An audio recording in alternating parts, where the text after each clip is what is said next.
قصيدة هذه ولا سيما جات في الشهر المبارك ديال رمضان، ورمضان مبارك سعيد. واخا حنا في النهاية ديالو جات مأخرة حقيقة.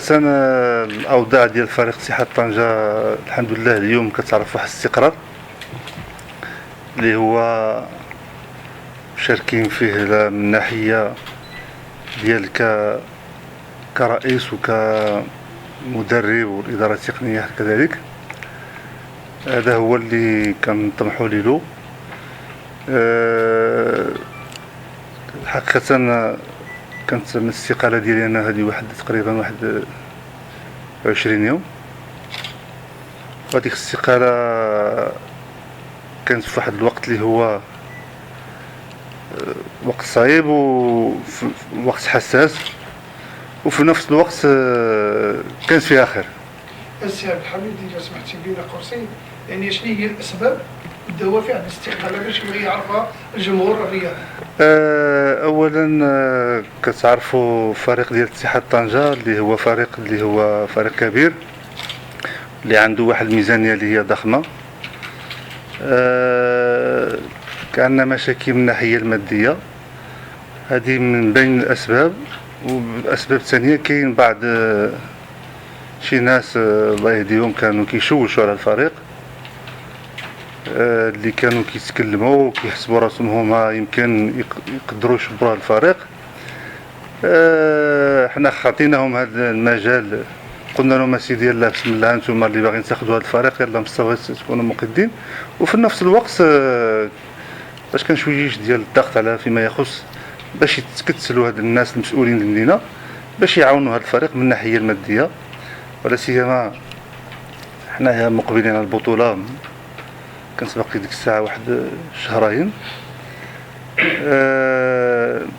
ديك الامكانيات اللي فرديه ما يمكنناش نتمشاو بها. انا راه حقيقه كنعطي مجهود لهذا الفريق من الناحيه الماديه ولا وقتي. حق ديك الشيء راه ما يمكنش كنا نزيدو به، ولا سيما كتعرفوا حنا في البدايه كاين مشاكل كثيره من الناحيه ديال الديون، وهادو من الاسباب اللي كان جعلتني نقدم الاستقاله ديال الله. هاد الناس ينوضوا يعملوا يد في يد باش نتعاونوا على هاد المشاكل كلها.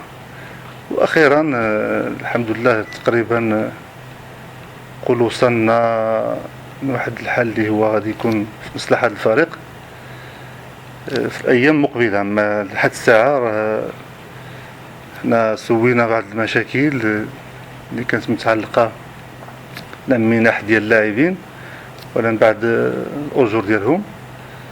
هادشي كله جا من مالي الخاص. انا اللي خلصت تقريبا راه غير اليوم سددنا تقريبا واحد 180 مليون سنتيم، 1,800,000 درهم. هذه كلشي المبلغ هذا راه انا اللي حطيته من مالية الخاص غير باش نوروا الرأي العام.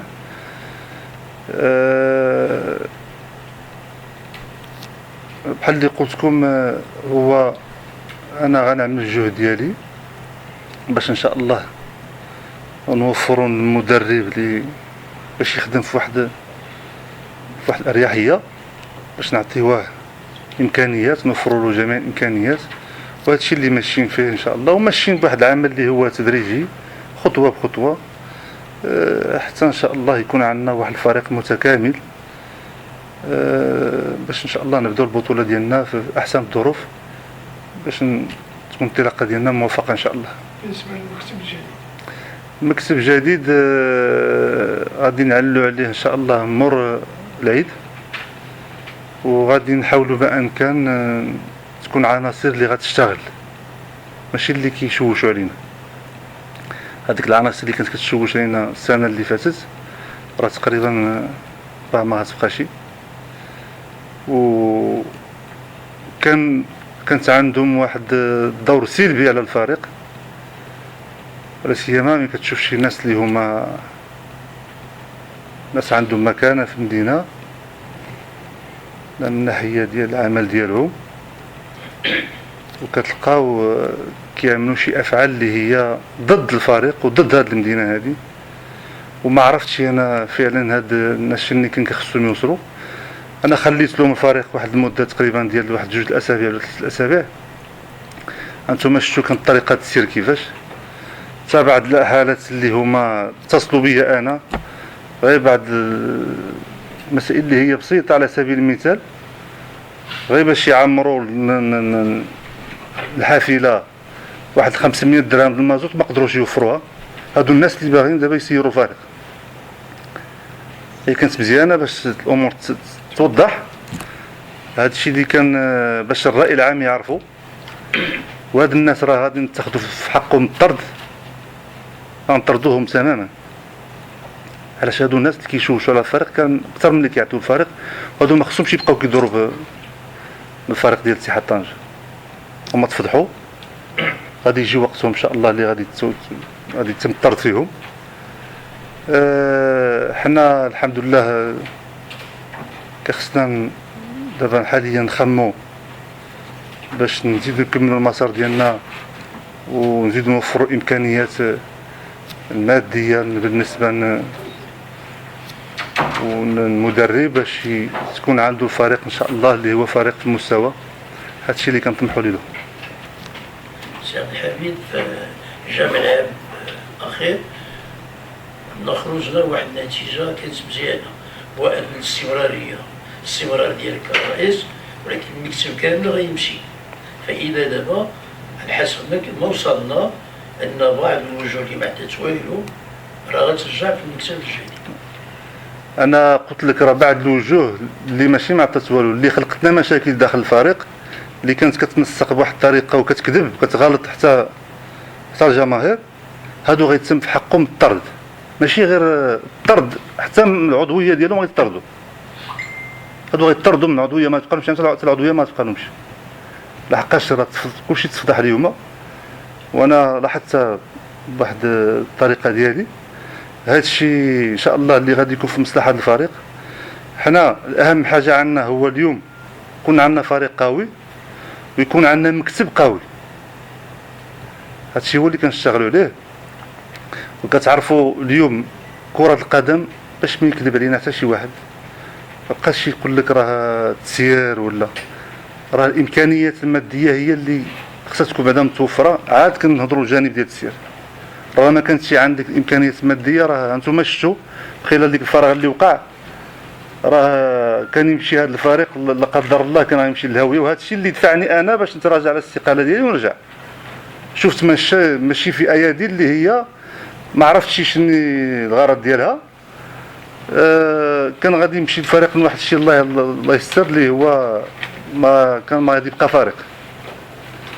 ومرة أخرى كان حي المدرب سي أمين بن هاشم اللي هو استطاع باش يصبر واستطاع باش يجمع الفريق اللي بقاو متواجدين.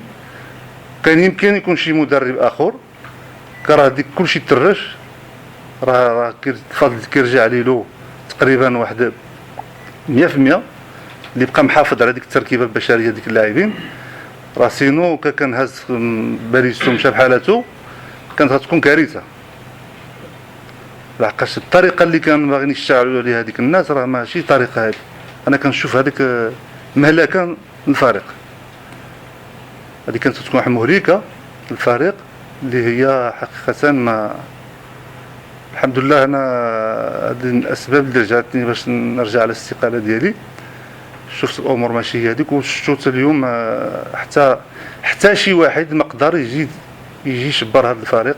انا كنتكلم على الناس اللي هما عندهم امكانيات.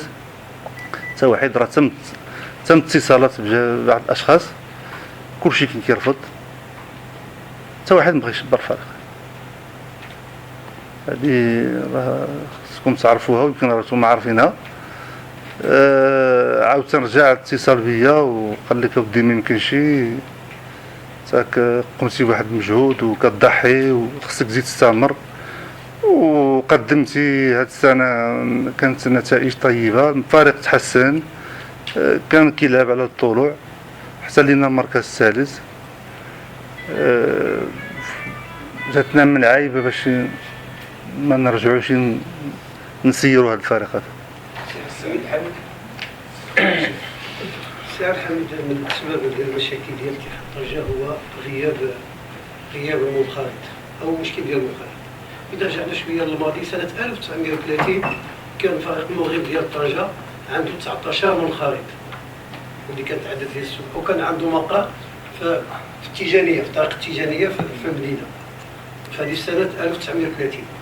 حاليا اتحاد طنجة 54 منخرط، نسميهم مع كامل احتراماتي للبعض كراكيز أشبه منخرطي الدل. أما داك الشيء عندنا اللي عنده الحق في التصويت على داخل المكتب 14 وقيله ديال المنخرطين، لأن على حسب القانون اللي كاين. إذا هذا المشكل ديال المنخرطين دائما غادي يخلي اتحاد طنجة ديك الفارق صغير. واش ما كتفكروش أنكم مستقبلا تهبطوا تحيدوا ديك مليون سنتيم ويكون بحال اللي كاين عند الفرق كاملين، باش يكون لك 250 الف فرق، تفتح المجال واحد المجموعه ديال الكفاءات، حتى المكتب تاع عام ويكون عندنا برلمان حقيقي ديال الفارق. ما يبقاش عندنا هذا البرلمان اللي هو مزيج، اللي كنشوفوا احيانا حسابات سياسيه، حسابات ارتزاقيه كتكون داخل كتكون ضحيه، وانت كتعقد تقول لان الناس ما استطاعوش يوفروا في الغياب ديالك حتى 500 درهم المازوت ديال الحافله وباغيين يسيروا الفارق ديال المدينه. وشوف هو الكلام ديالك اللي كتكلم فيه على صواب. بعد الاولى حنا 10000 درهم ما كايناش يدير خير، كاين 5000 درهم. حنا 5000 درهم على اساس باش كتقول غتكون واحد النخبه اللي هي يمكن تعاون الفريق من ناحيه، ولا سيما كتعرف الفريق اليوم اللي محتاج لواحد الدعم. حنا فتحنا المجال 5000 درهم، ما كانش شي واحد الوفد ديال الناس كتوافد باش تنخرط، منخرطين تزادوا لك، ما كان داك الشيء. نتوما لاحظتوا واحد وصلنا لواحد 55 منخرط. انا كنت كنتصور نوصلوا واحد 200 300 حتى 400. حنا ولا اقتضى الحال باش نهبطوا 2500 درهم هي مزيانه، بحق عاود في نفس الوقت راه كتكون سلبيه. راه خصكم تعرفوا لا هبط ثمن الخيرات 2500 درهم راه يمكن تجي واحد المجموعه اللي هي تكون مدفوعه من طرف ما يخلصوا من الخيرات ديالهم وتخلق مشاكل. هذا غير يخلق مشاكل. دابا مصاب كان يجي يدخل يسير، راه تسير خصكم تعرفوا واحد القضيه، راه ما كاينش اللي غادي يجي يسير هذا الفريق، كلشي كيهرب تسير الفريق. اتحاد طنجة انا ما بغيتش نعرف حتى واحد. راه وقعت اتصالات وانا بيدي اتصلت بناس اللي هما ميسورين باش الله باش تقولوا لي لا اللي عند شي افكار شي وحدين عندنا منخرطين اللي كانوا باغي يهدموا هذا الفريق، كيقول لك لا حنا خصنا نسيروا بهذا الشيء اللي عندنا. شنو عندك الديون، باش غتسير؟ هذه هي السياسه ديالهم. حنا جلسنا معاهم،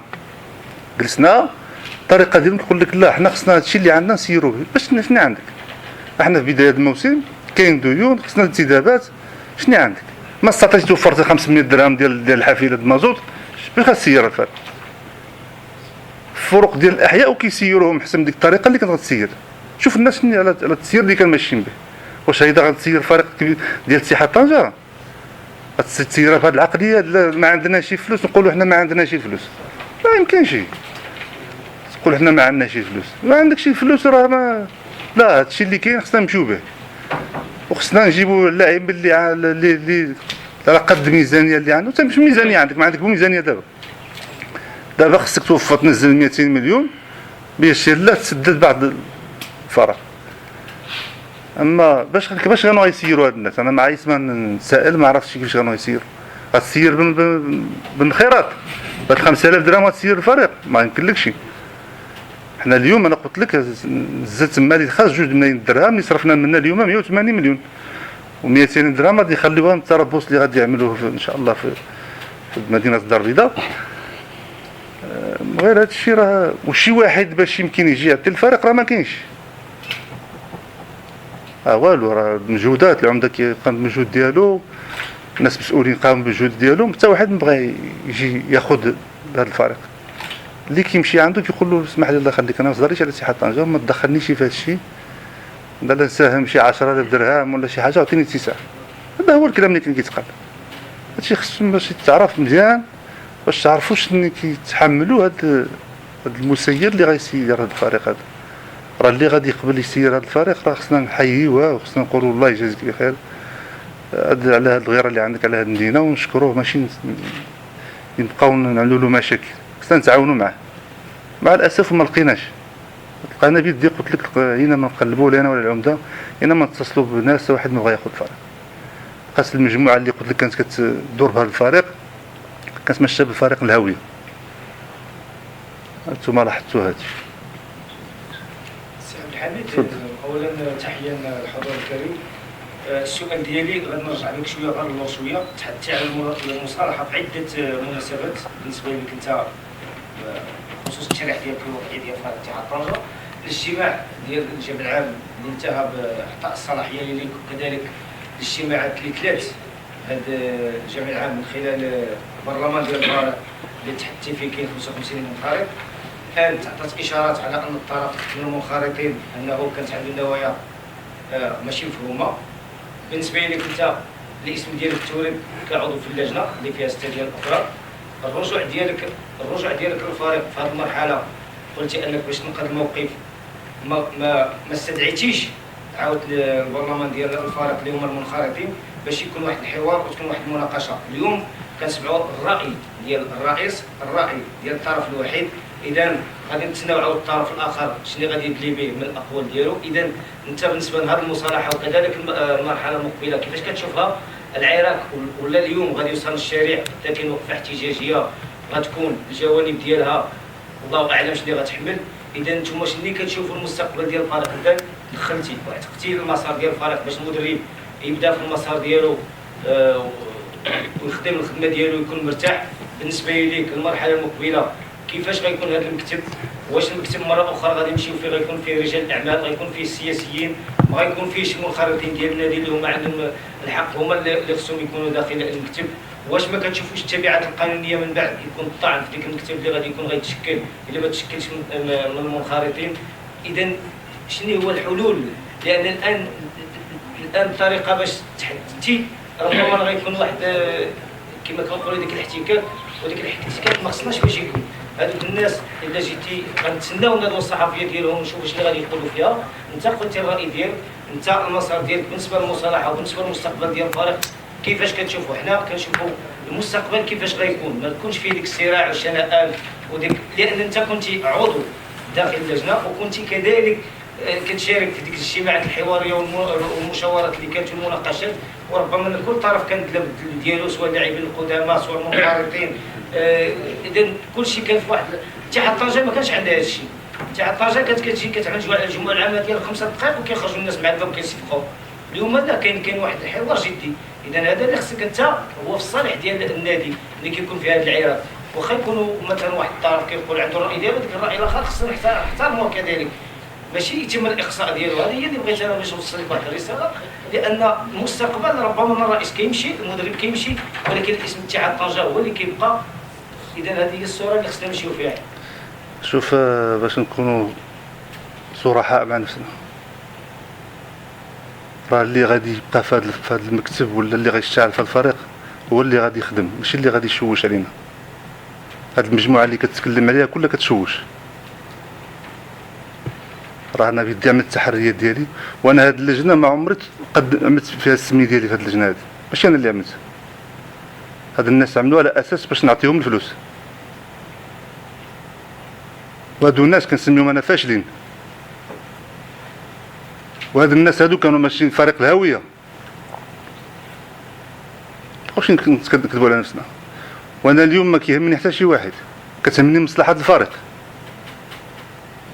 ولا غنبقاو نرجعوا نبقاو نسمعوا الكلام اللي ماشي هو هذاك، راه ما غنخدموش وما غنشتغلوش، غتبقى الفرقه عاوتاني ماشيه. ولهذا انا غنعمل في ودني قطن، وما كنعرف حتى شي واحد، كنعرف مصلحه الفريق. نوفروا امكانيات للفريق باش يشتغل الفريق، المدرب يشتغل عليها، ونوفروا باش ان شاء الله هذا العام تكون عندنا مداخل الفريق تكون هي مهمه، باش الله نطلعوا الفريق من القسم الوطني الاول. هادشي اللي غنخدم عليه. اما القيل وقال ما عندي ما نعمل به، والجمهور هادشي اللي كيتسنى فريق يكون عنده في المستوى، يكون كيحقق نتائج. اما لا غنبقاو الجمهور يبقى يتسنى صراعات داخل هاد المنخرطين، راه ما غنزيدوش لقدام. وما كاينش شي واحد اللي غادي يمكن يقود هذه السفينه هذه. انت نتوما شفتوا 20 يوم ديال الفراغ، كان الفريق ماشي الهويه، ولا غنبقى نتسنى انا نخدم بالانخراطات ديال 5000 درهم، راه الفريق ما كيتمشاش هيدا.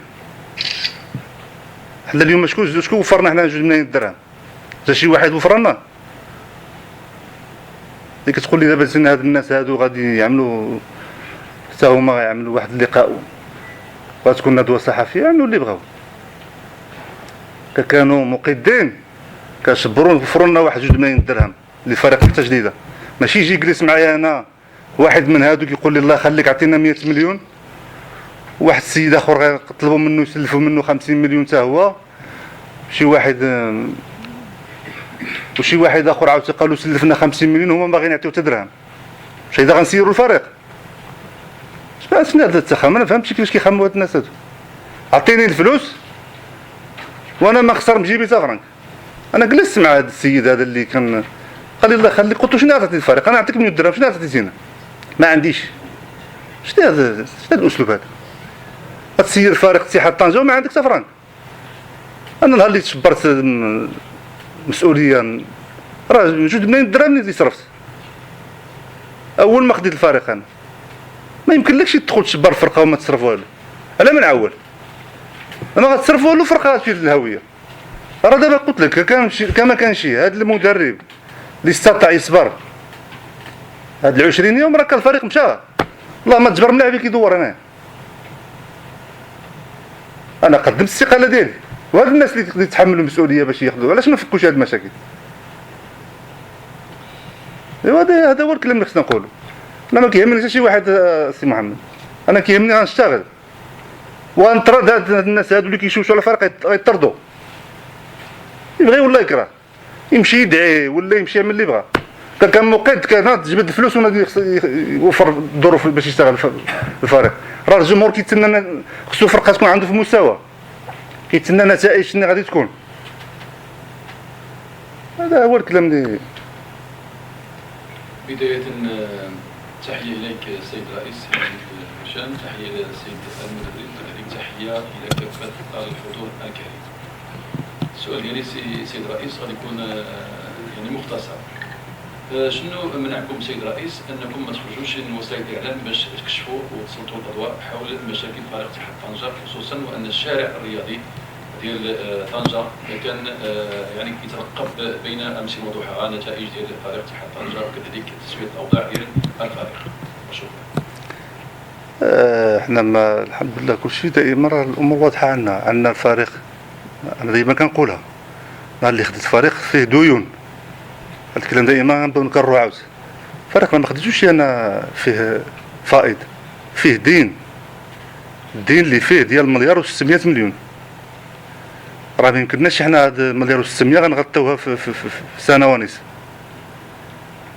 كيفاش ما هاد الشيء راه واضح، راه التقارير كاين الحمد لله تما عندنا. انا نهار اللي خديت فريق خديت فيه مثقل بالديون، الديون كبيره فيه. الشيء راه كنظن ديما كنقولوا انا باش قيل دائما الاخوان معنا هنايا، راه قيل هذا الكلام قلنا ما عمري تخبع. وفريق اللي حتى واحد ما كيبغي يعاونو، هذا دائما كنقولها. حتى شي نتوما شفتوا مدينه كبيره عباد الله ماشي حشومه، شو طنجة قداش ما لقيناش شي واحد اللي كيعاون هذا الفريق. شنو هو السبب؟ ها؟ في النظريه ديالك انت هذه المعادله هذه شنو هو السبب؟ شنو هو السبب؟ ما السبب شنقول لك، انا ما عرفتش شنو هو، انا بدي ما عرف شنو السبب. انا ملي جيت جبرت فرقه فيها الديون، يمكن كاين الديون وما كيبغيوش يعاونوا، ما نعرف. سي الرئيس، سبق لي كنت طرحت عليك واحد السؤال، قلت دائما المشكل اللي كتعاني منه اتحاد طنجة ولا المسيرين في فريق اتحاد طنجة هما ان دائما ما كيخرجوش للرأي العام ويشرحوا الوضعيه ديال الفريق او الوضعيه اللي كيكونوا فيها، ومن بين هذه الوضعيه هي الاستقاله، الرجوع، الرجوع اللي خلى دائما الرأي العام دائما كيتحدث. هنا كنطرح واحد السؤال، شنو هي الاسباب الحقيقيه اللي جعلت ان عبد الحميد ابرشان يقدم الاستقاله ديالو، وشنو هي الضمانات اللي تعطات من عبد الحميد ابرشان باش انه يرجع فريق اتحاد طنجه اللي تجعل ان ما نوصلوش مثلا ندوزوا واحد شهرين او 3 شهور ونسمعوا بان عبد الحميد ابرشان على يدو وخلصه بان سايس. هذا السؤال الاول. السؤال الثاني هو كاين عبد الحميد ابرشان وبدينا كنسمعوا بان تجديد عقود لاعبين، انتداب لاعبين جدد، ولكن السؤال اللي كيطرح نفسه هو واش حنا باقيين في ذاك الفكر الاحادي؟ اين هو المكتب المسير؟ واش الان الرئيس ديال فريق اتحاد طنجه عبد الحميد ابرشان هو اللي كيسير؟ لان غادي يجي واحد الوقت ما غاديش يقدروا نحاسبوا ان ذاك الناس اللي غادي يجوا معك من بعد، لان يقول لك انا جيت جبرت المدرب، جبرت اللاعبيه، جبرت الناس يبداو، انا ما غاديش يتحاسب. السؤال الثالث، هنا كنهضروا على الناس اللي غادي يكونوا في المكتب المسير وما الناس اللي غادي يكونوا كيعاونوا، وهنايا كنترجعوا ان نتمنوا ان هاد الناس اللي غادي يكونوا في المكتب يا 11 يا 12 يا 15 يا انهم يساهموا، نسمعوا بان فلان فلاني اللي في المكتب مكلف مهمه فلان فلانيه ساهم، كيف ما الرئيس الحقيقه دابا ساهم 2 مليون ديال الدرهم، نسمعوا امين المال ساهم مبلغ، كاتب العام ساهم مبلغ، المستشار ساهم مبلغ. شكرا. لا الاولى خصك هاد القضيه ديال الاستقاله والرجوع هذه ما كايناش فيها. قدم استقاله انا وحده ورجعتنا بوحده، غير باش نصحح لك هاد القضيه. انا ما عمري قدمت استقاله ورجعت وقدمت استقاله ورجعت. كانت استقاله وحده هي اللي حطيتها، ما عاودتش رجعت. كانت الهضره كتقال راه حقيقه راه ما رجع في الاستقاله ديالو، انا عمري ما رجعت. انا رجعت هذه واحد اسبوع وقيله 5 ايام على حسب ولا 5 ايام 5 ايام باش رجعت. انا مع اللي حط الاستقاله ما رجعت انا بحال اللي تكلمت قبيلاتي، شفت الفريق ماشي الهويه، وحتى واحد بغى ياخذ الفريق. راه ماشي ما وقعش اتصالات، وقع اتصالات بالناس مسؤولين، حتى واحد بغى ياخذ، حتى واحد بغى يشبر الفريق هذا. دونك شنو المعمول؟ عاود جلسنا، انا كنت انا متبع وكنشوف على الله نجبروا شي واحد اللي يشبر الفريق ويعطي شي حاجه للفريق ونتعاونوا معنا. دائما كنت كنقول هذه القضيه، حق ماشي نعطي انا وتجي تشبر انت الفريق وما تعطي والو. هذه راه ما كايناش، هذه راه في العالم كامل ما كيجي شي رئيس انتما كتشوفوا كيجبد فلوس من جيبو عاد كيشوف يدبر مداخل جهه اخرى. حنا اليوم المكتب غادي يكونوا الناس اللي فيه كتشتغل والناس اللي عندهم غادي يعطيو واحد القيمه اضافيه للفريق، اللي غادي يحطوا لنا الفلوس بحال اللي تكلمتي دابا، اللي غادي ينزلوا الفلوس ديالهم، واللي غادي يبقى لحقاش ملي يحط فلوسو خصو يسهر على ديك الفلوس ديالو فين كيحطو، خصو يوقف باش تكون النتائج مزيانه، غتكون واحد النتائج اللي كتلعب في مصلحه الفريق.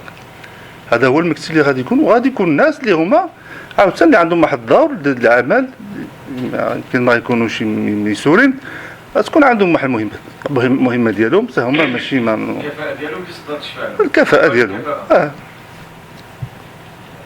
هادشي اللي خلال.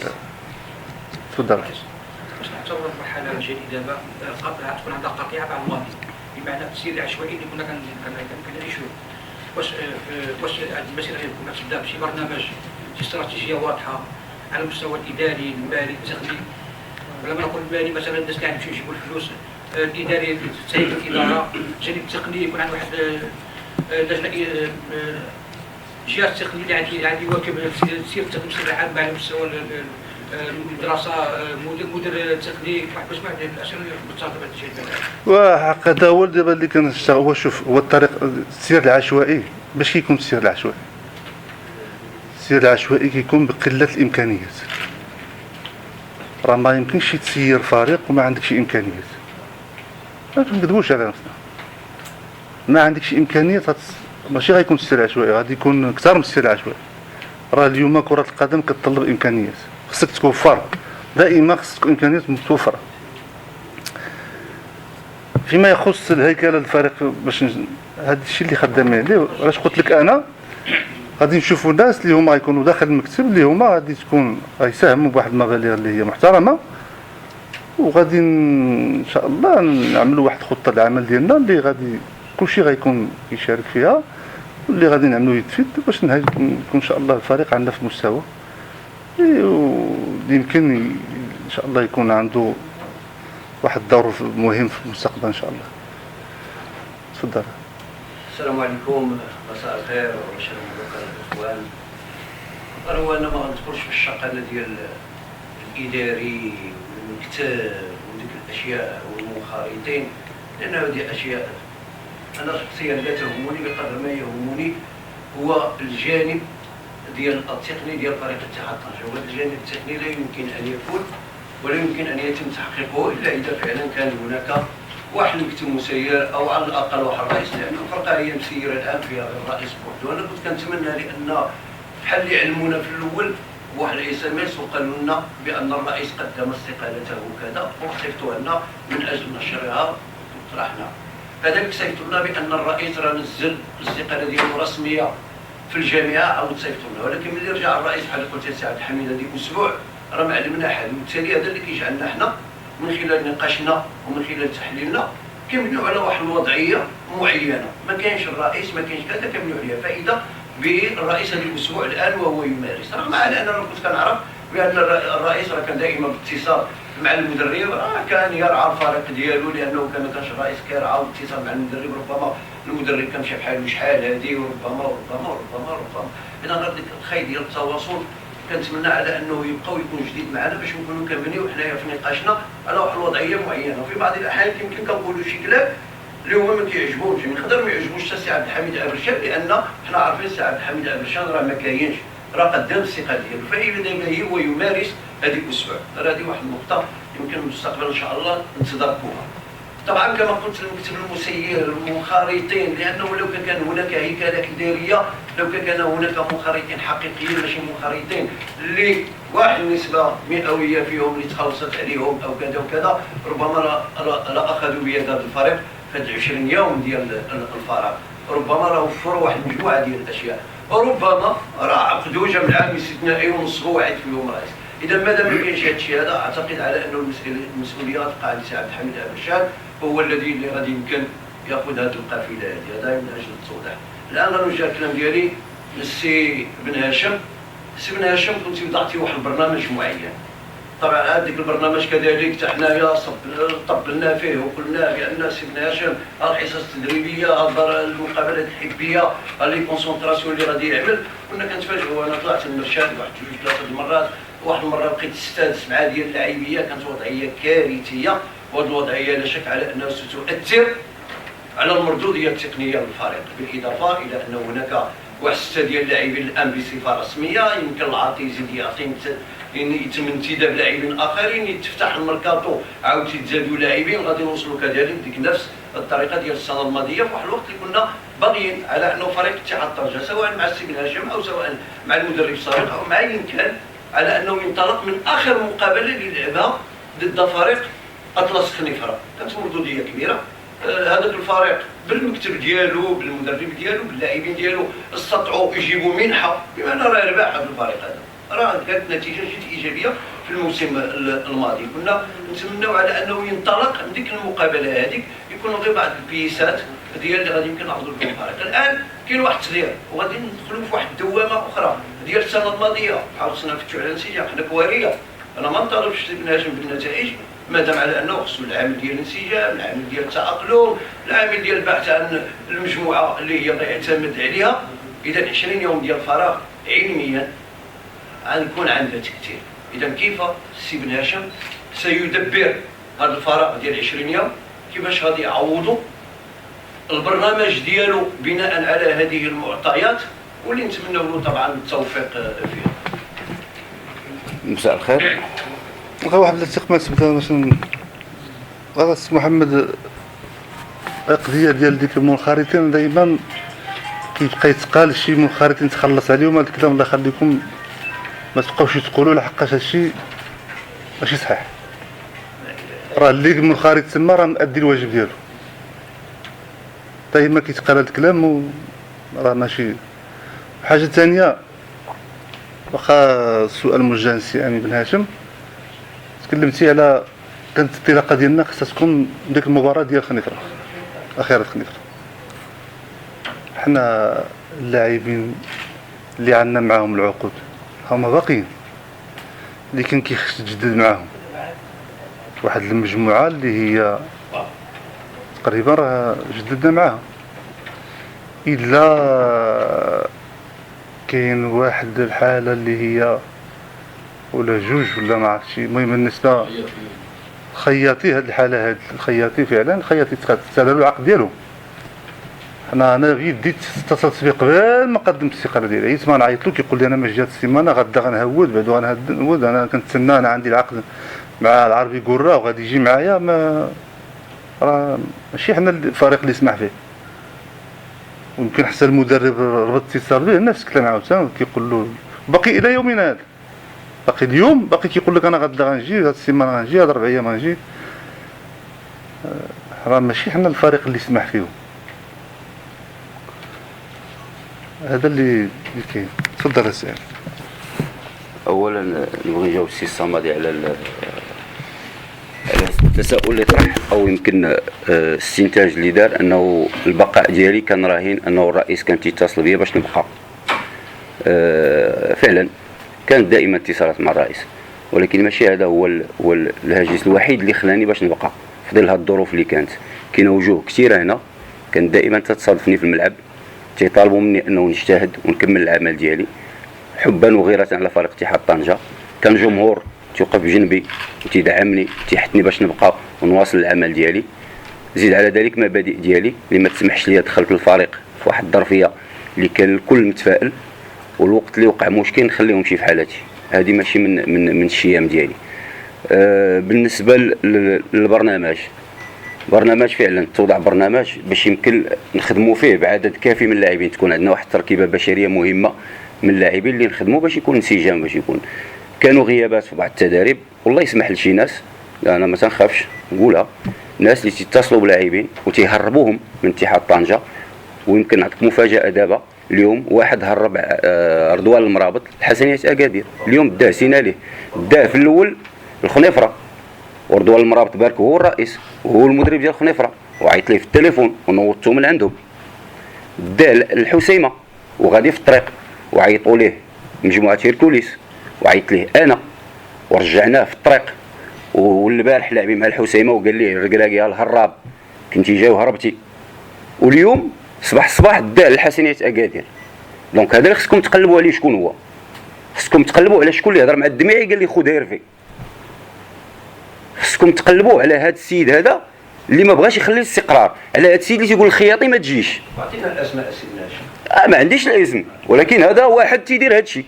هذا دوركم كصحافه، تبحثوا تسولوا، سيروا عند هاد اللاعبين وسولوهم شكون اللي تيقول لك سير هنا، شكون اللي تيقول لك ما تجيش، شكون اللي تيقول لك ما ترينيش، شكون اللي تيقول لك ما تدربش، شكون اللي داروا اجتماع وكونوا اداره تقنيه باش تخدم، كونوا مدرب وكونوا مساعد وكونوا هادو ما بغاوش اتحاد طنجة تنجح. قبل ما تدخل السي الامن هنا كنا كنحاولوا نربطوا اتصال مع رضوان الوديري باش نشوفوا هذه النقطه هذه، واش شد عليها التليفونات وي فعلا حنا لا متفق معك.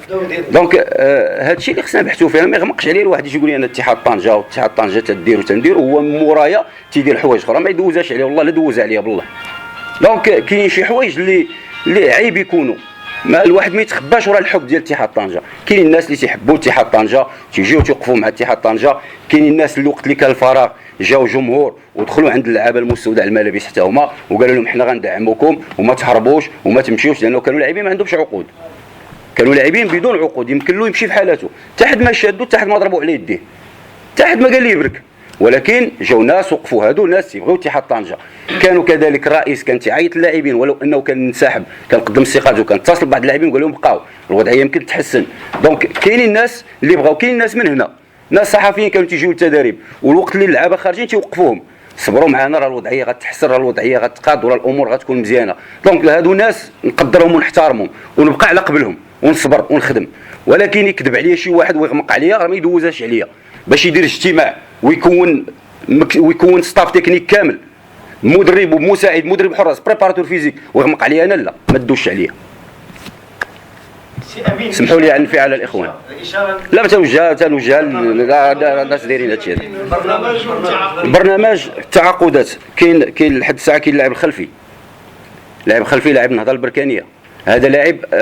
كاينين اللاعبين اللي داز لعب عندي في الفريق الوقت اللي تلعب عندي دوز معايا اكثر من 6 شهور، تنعرف القيمه ديالو، تنعرف المستوى ديالو. دونك مدافع اوسط تنعرف قيمته. كاين عندنا الشرادي لاعب منتخب اولمبي، لاعب الوداد الرياضي الفاسي، كان عنده مازال ليه عقد مع وداد فاس، ولكن بحكم انه ما تخلصش 4 شهور فدفع الطلب للجامعه وتفسخ العقد ديالو واصبح لاعب حر. هذا جبناه. ساكو اللاعب اللي كان مع النهضه البركاني وحقق مع الصعود مشى للمولوديه الوجديه، جبناه كوسط ميدان مدافع هو الشرادي. كاين كوروما المهاجم ديال النهضه البيضاويه ديال الراك. كاين ايت حمو، هذا لاعب لعب عندي في ايت ملول، لاعب وسط ميدان في على الجانب الايمن كذلك وقعنا ليه. كاين امعيش لاعب الرشاد البرنوسي. هادو لحد الساعه اللاعبين، ويمكن نقول انه حتى اقناو لاعب جديد، لانه اقناو غيرت ليه المركز ديالو اصبح مدافع ايسر، بحكم انه تنبحثوا على مدافع ايسر فشفت انه يصلح لهذا المركز وتجرب في عده مباريات وديه واعطى اشارات على انه يمكن يكون ناجح في هذا المركز هذا بحكم التجربه ديالو، بحكم انه لاعب تيلعب بالرجل اليسرى، فاعطانا مؤشرات على انه غيكون لاعب في المستوى. حاتم شنتوف هذا لاعب شاب من احسن اللاعبين الشبان اللي كاينين دابا في مدينه طنجه، ولاعب اللي غيكون عنده مستقبل كبير، ولاعب خصو عنايه وخصو دعم، فهذا من احسن اللاعبين اللي يمكن نقول انه كان انتداب تا هو ولو انه ديال الشبان. كاين عباد الملقب بيلي، هذا لاعب تا هو تغير ليه المركز ديالو، كان تيلعب على الاطراف اصبح تيلعب وسط ميدان مدافع، من احسن اللاعبين الشبان اللي كاينين. كاين سفيان ابقالي، هذا مدافع ايسر من فئه الشبان، تا هو غادي يصعد غيكون معنا لانه من اللاعبين اللي غيكون عنده مستقبل، واللاعب مازال صغير عنده 18 سنه. كاين معنا لحد الساعه كاين معنا العثماني مهاجم ديال الوداد الرياضي الفاسي، هذا حتى هو نفس الشكل ما تخلصش مده ديال 4 شهور تفسخ العقد ديالو، ولكن مازال ما وقعناش معاه لانه مازال تنشوفوا اشياء اخرى تقنيه. مازال في الطريق دابا الان 6 ديال اللاعبين اللي وقعوا، ومازال في الطريق عادل المرابط وبويسكال. بويسكال المدافع اللي كان في المغرب التطواني كان في الحسيمه، وعادل المرابط. عادل المرابط يمكن نقول اليوم هو غادي يكون هنا باش يجي باش يتفاوض مع النادي، لانه هضر معي انا شخصيا في الهاتف وقال لي انه غادي نجي. وبويسكان حنا مازال اللاعب اللي كان سابق اتحاد طنجه. بويسكان كان في الجيش قبل. عادل المرابط اللي كان الموسم الماضي في الخميسات، فهضر معايا شخصيا، وبويسكان هضر معايا شخصيا، غير اشاره انه اللاعبين جميع اللاعبين اللي وقعوا فكلهم انا اللي اتصلت بهم شخصيا، وانا اللي عرضت عليهم باش يجوا نادي اتحاد طنجه. وهذا تيبين انه حتى الصبر ديالهم لما بقاو عندنا الشرادي لاعب منتخب اولمبي، بغى اولمبيك اسيو، بغى اولمبيك خريبه، وجا وبرك هنا سيمانه في السونتر وتيتريني، وما كاين لا فلوس ما كاين لا عقد ما كاين والو، وتيفيق ويجي تريني 2 حصص في يوميه باش غتفسر لي هادشي. دونك هاد اللاعبين كلهم راه انا اللي جبتهم، راه ما جابهم حتى شي واحد، راه انا اللي تنتحمل فيهم المسؤوليه. اللاعبين اللي غادروا انا اللي تنتحمل فيهم المسؤوليه. التقارير دفعته للاداره مكتوب موقع انه انا تنتحمل المسؤوليه في اللاعبين اللي غادروا. اللاعبين اللي غادروا كاين حسن الدكالي، كاين فابريس، وكاين المريني. هادو اللاعبين اللي غادروا.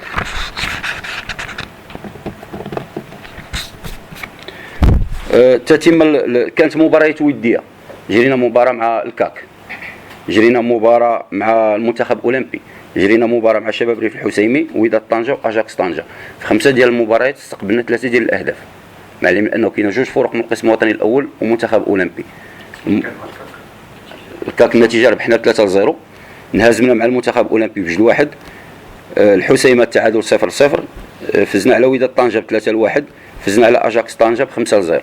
دونك هادو نتائج تبينوا انه كان مشكل دفاعي، ففي 5 المباريات ما استقبلناش عدد كبير من الاهداف، استقبلنا 3 الاهداف. دونك كاين تطور، وهذا هو الهاجس اللي عندي، هو خط الدفاع، انه خصني نحسن الاداء ديالو. فسجلنا 12 هدف واستقبلنا 3.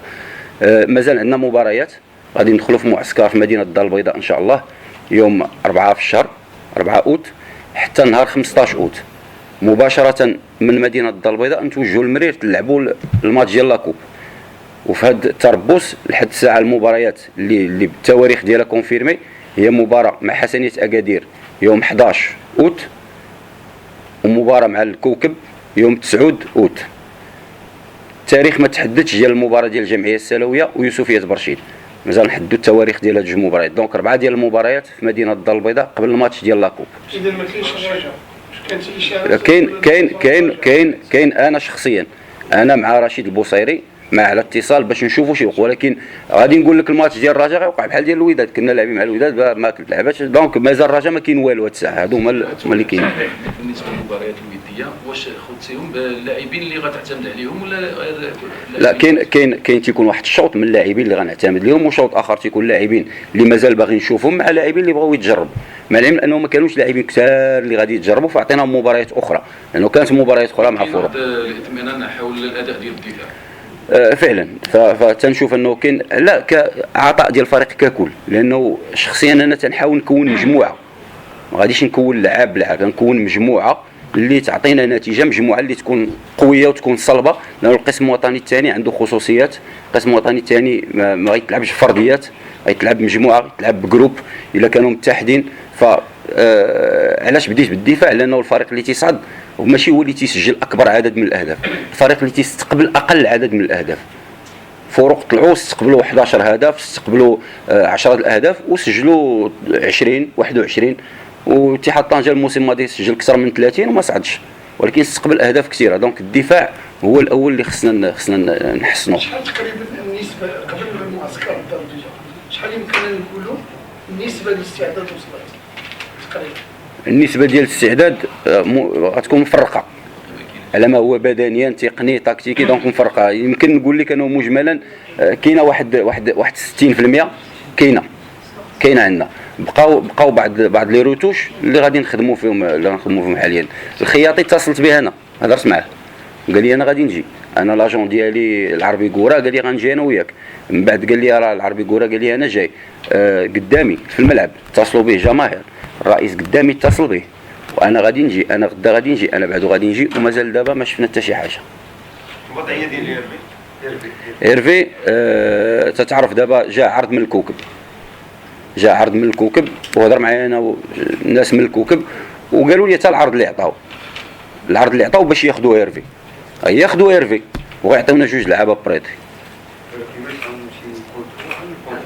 دونك بغاو ياخذوا من عندك ايرفي ويعطيوك جوج لعابه بريطي اللي هما ابراهيم وشريف ونور الدين القرش، فما تنظنش انه اي واحد غيرضى بهذا العرض هذا. ايرفي صمم انه ما يجيش للتدريب، انه خصو يتعاود العقد ديالو. دابا حنا في مفاوضات معاه باش نرجعوه. شفنا المقابله ديال اليوم امس. هضرت معاه وجلست معاه وطردته من المكتب لانه رفض انه يدير التدريب، وجريت عليه قلت له سير في حالك. ومن بعد هضر مع الرئيس عاود قنعوا، جاء عندي ثاني مره اخرى وجلست انا وياه وهضرنا وتناقشنا وقرر انه يدخل التدريب، وحنا غادي نحاولوا نسووا الوضعيه ديالو باش يرجع مع الفريق. نرجعوا شويه اذا شفنا القرعه ديال اللي تجي جاتنا 22 شهر، يمكن اذا امين هاشم تاعو يختار مباريات، كنظن غادي يختار ما يجبرش افضل من البرمجه اللي تحتاجو. كيفاش كيشوف السي امين هاشم هذا البرمجه؟ خرج واحد غنلعبوا مع اتحاد تماره اولمبيك تشيرا ثم اتحاد ايت ملول ثم غاد، كنظن ان القرعه خدمت مصالح ديال اتحاد طنجة. كيفاش كيشوف السي امين هاشم هذا القرعه؟ المتغيرات واكيد ان الملاعبيه تاثروا بما كان يحدث خارج الملعب.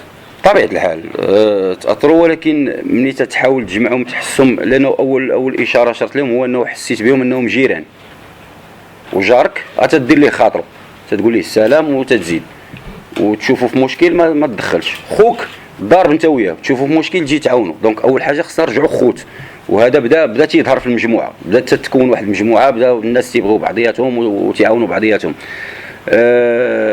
هذا اللي غيخليني نربح بزاف ديال الوقت على المستوى التقني.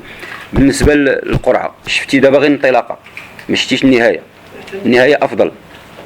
هي بمعنى ان غادي تستقبل النهايه احسن. في 14 مباراه الاخيره غندخل 8 ديال المباريات، غادي ندخل فيهم الواف وغندخل الكودام وغندخل لايسيس وغادي ندخل المولوديه الوجديه. دونك هادو كلهم انديه اللي يمكن يصارعونا على الصعود، كلهم غادي نستقبلهم عندنا. الانطلاقه كذلك تتبشر انه كاينين مباريات ماشي سهله، ولكن مباريات اللي يمكننا نفوزوا بها. 4 ديال المباريات الا قدرنا نجيبوا فيها عدد كبير من النقاط، راه انطلاقه مهمه جدا اللي غتعطينا ثقه لا لينا حنا لا للمكسب لا للجمهور. اللي الجمهور راه عنده دور مهم جدا. راه الموسم الماضي الفريق في الاخر لما ولا ذاك العدد كبير من الجمهور راه شفنا فين وصل. دونك الى جمهورنا كان معنا من الاول راه يمكن من الاول تبان الملامح ديال الفريق انه غادي ينافس على الصعود. سي امين واحد توضيح بسيط الله يخليك فيما يخص عندي واحد الملاحظه بسيطه ربما واش عدم التحاق اللاعبين اللي غتعولوا عليهم هو اللي يجعلكم انكم تهتموا اكثر بالتحضيرات البدنيه وغياب كذلك التحضيرات التكتيكيه بالنسبه للمجموعه؟ حيت لاحظنا ربما التحضيرات التكتيكيه ما كانتش بواحد النسبه كبيره في الميدان. بطبيعه الحال ما يمكنش دابا نخدم مع فريق اللي ما غيكونش معايا. خصني منين نخدم مع واحد المجموعه دي زوتوماتيزم خصهم باش يطبقوهم ليا في الملعب، خصهم يكونوا خدموهم معايا ونمشيو نطبقوهم في الملعب. انا غنخدمهم مع لاعبين اللي يمكن ما غاديش، راه كاينين غيكونوا معايا عدد كبير منهم غيكون معايا، ولكن خص تكون المجموعه كلها باش يستوعبها الكل باش تكون سهله. دونك لهذا قررت انه نخلي هذا المرحله الثانيه من الاستعدادات اللي غتكون في مدينه الدار البيضاء. دونك هذا علاش قسمنا فتره الاستعداد. وحاجه اخرى اللي نسيتها هي فتره الاستعداد. بهذا التاخر اللي وقع قسمناها على جوج. دونك كان خصنا نديروا فتره اعداد كبيره للموسم، حنا درنا فتره اعداد للشطر الاول من البطوله. غتوقف البطوله 5 ديال الاسابيع، هنا غنبداو استعداد اخر للشطر الثاني من البطوله. دونك بحال قسمنا العمل ديالنا على شطرين، ما كاينش تخوف. واحد في هذه النقطه هذه بالنسبه للمعسكر هذا، يعني غادي تكون تقريبا تشكيله يعني التشكيله الرسميه اللي غادي تلعب البطوله اللي غتلعب البطوله ان شاء الله. ان شاء الله اللاعبين اللي غيكونوا عندهم عقود مع النادي هما اللي يكونوا في المعسكر، اللي ما عندوش عقد ما يكونش معنا. يعني ممكن ان يكون في هذا المعسكر، وممكن ان كاين لاعبين اللي ممكن انهم بعد تستغني عليهم. لا ما يمشيش معاه، اللي غنستغنى عليه غدا. سي امين مناجم الله يخليك فيما يخص يعني لا فورم سبورتيف، واش كتوقعوا ان لا فورم سبورتيف تكون متوفره لدى الفريق عند استئناف البطوله؟ رمضان صعيب، واجهنا فيه الصوم، واجهنا فيه غياب ديال عدد كبير من اللاعبين. غادي نحاولوا نركزوا على الجانب التكتيكي اكثر، لانه الى قدرنا نوفروا الجانب البدني مع الجانب التكتيكي مع الجانب التقني لهاد اللاعبين، لانه اللاعبين كلهم تقنيات كبيره، الى قدرنا نخلقوا توازن ما بين هاد العوامل كلها، حاجه غتغطي على حاجه، بينما انه اللاعبين قدروا انهم يستكملوا الاستعداد ديالهم كامل. ولو انه انا عندي ثقه كامله في خالد صابر المعد البدني اللي معنا، والعمل اللي تيدير ما تنظنش انه غادي يكون خلل. سي امين غتكون عندنا مناسبات اخرى باش نطرقوا المسار ديال الفريق. اذا الان قلتي بان 60% بالنسبه للاستعدادات وصلتي ليها، شنو هما المراكز اللي باقا لك انك باش التشكيله الاساسيه ديالك في المعسكر ديال الدار البيضاء؟ ما تنظنش انه باقا ليا مراكز كبيره دابا. الى رضوان المرابط مشى، دونك غادي يبقى خصني انه نجيب مدافع ايمن، اولا نحول احمد صلاح نرجعوا مدافع ايمن. الى جبنا حسن بويسكار، دونك خصني نشوف امور بحال هكذا. باقي خصنا مهاجم الى ما كانش الخياطي، دونك مفروض عليا انه نجيب مهاجم.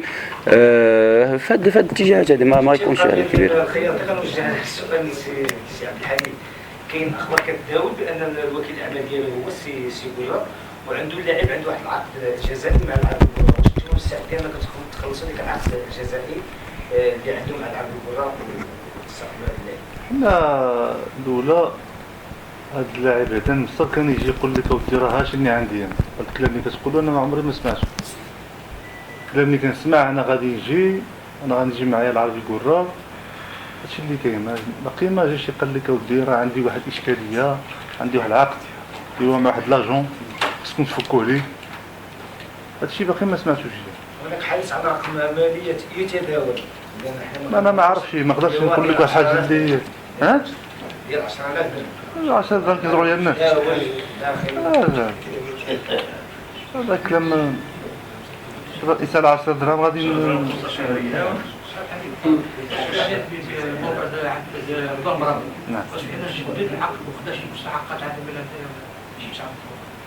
شوف هو المستحقات ديالو خداه. البارح اليوم تخلص اليوم العقد. واش مشى سنه في حسن اذا انا تسمع دابا مع السي امين. ما سمعنا بان العقد كان فيه الدوام شي جاليزه ما جاوبوش. واش هو شي اداره قالت العقد اللاعب يمشي بالجاليزه ولا شي واحد الفارج يمشي معاه؟ ما يمكنش تمشي معاه. كيفاش علاش تمشي معاه؟ طبعا حنا راه احتاج فلوس. فلوسو هادو كيسالهم. كيسالو الحق ديالو. حقه كيسال. هذا فلوس ديالو. لكن كيسالنا خلصنا له. لو كنا ماشي غنخلصوه كان في راسو هاد النية غادي يسبر يزيد خلفه ويمشي للجامعة يطلب المستحقات ديالو. سي عبد الحميد واحد السؤال الله يجزيك بالنسبه للسي امين الهاشم صرح دابا عندك بان ما يدمر اتحاد طنجة هو السماسرة، وهذه دائما كنعرفوها ان كاين ايادي خفيه كاين السماسرة. واش غادي نبقاو دائما حنايا نتباكاو كاين سماسرة في اتحاد طنجة كاين الناس كتبيع في شي اللي هو القرار اللي غياخذ السي عبد الحميد ابو شام، وكنتمنى انه يكون هذا هو اول قرار ويجلس مع السي المدرب ويعطيه كاع السميه، وحنا مستعدين نشر هذه السميه كاع نشروها في جميع الجدران ديال المؤسسات ديال طنجة، لان هذا هو المشكل ديال اتحاد طنجة. دائما كيجيو سماسرة كيستافدوا كيبقى الفريق كيتدهور، دائما نفس السيناريو كيتكرر. يمكن هذه من نهار اللي هبط الاتحاد من نزول اتحاد طنجة القسم الرسمي وحنا كنعانيو من هذه السماسرة، وكل عام كنجيب ظهر رجعنا تصبحوا سمسة. اذا هذا الشيء خصنا ندعوا له لحد الساعه. استاذ هذا الكلام هذا انا كنت شرت له شحال هذه، راه كاين ناس اللي ماشي في مصلحتهم الفريق يزيد لقدام. علاش؟ لا مشى تزيد هذا الفريق قدام هما ما يبقاوش ياكلوا منه. راه خصكم تعرفوا واحد القضيه. وحياو ياكلوا العمده كياكلوا 120 المليون قبل الغداء. ماشي شوف خصكم تعرفوا واحد القضيه اليوم بحال اللي قال دابا السي امين بن هاشم. انا عرفت الكلام ديالو شنو راه كاين شي وحدين كيتسناو بحال اللي كنقولوا في ديك الكوربه، كيخصهم الفريق يتعثر تكون نتائج سلبيه في البدايه باش حنا نوضوا عاوتاني مع السي بن هاشم نقولوا الله يخليك ما عملتي لنا والو، ولا هو غادي يقول لك المجال يدخل المحيط ديال اتحاد طنجة. غادي بعد غادي يجيو ديك المجموعه اللي هي كتسترزق من هذا الفريق هذا وتجي تقول لك وراه كاين فلان ها هو جالس وجيبوه. هذا هو الواقع اللي كاين. هادشي اللي قال بالامانه فهمته. الاولى خصهم مدرب ما ينجحش. علاش هما كخصهم هاد الفريق ديما خصهم ياكلوا منه بهاد الطريقه هذه. ما خصهمش هما النجاح الفريق، خصهم الفشل الفريق. وانت شوف حتى راه الانسان يكون غلط مع راسو يقول لك حنا العام اللي فات كانت عندنا شي اداره تقنيه اللي هي حقيقه كانت كتبغي مصلحه الفريق، والله ما كانوا كيبغيو مصلحه الفريق. وانا نقول لكم علاش. راه نهار اللي وقع ديك التصريحات بدا كيقول لك كيمسحوها في المكتب، تما انا عرفت هاد الناس هادو ما باغيينش الفريق يزيد. هما في الدماغ ديالهم كيقول لك انا يمكن لا طلعنا انا ماشي في مستوى ديك الفريق قسم وطني الاول غيجريو عليا. كيخلقوا بالباله، كيدفعوا بعض اللاعبين شي تصريحات اللي كانت احنا ما مخلصين شي والهضره كلام مكتب غايب. باش المكتب غايب؟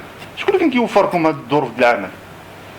شكون اللي كيوفر باش تسافروا باش فعلا كان المكتب غايب؟ هو هاد المرحله اللي كنت انا فيها قدمت الاستقاله ديالي اللي كان الله يحفظ الفريق هذا وقف.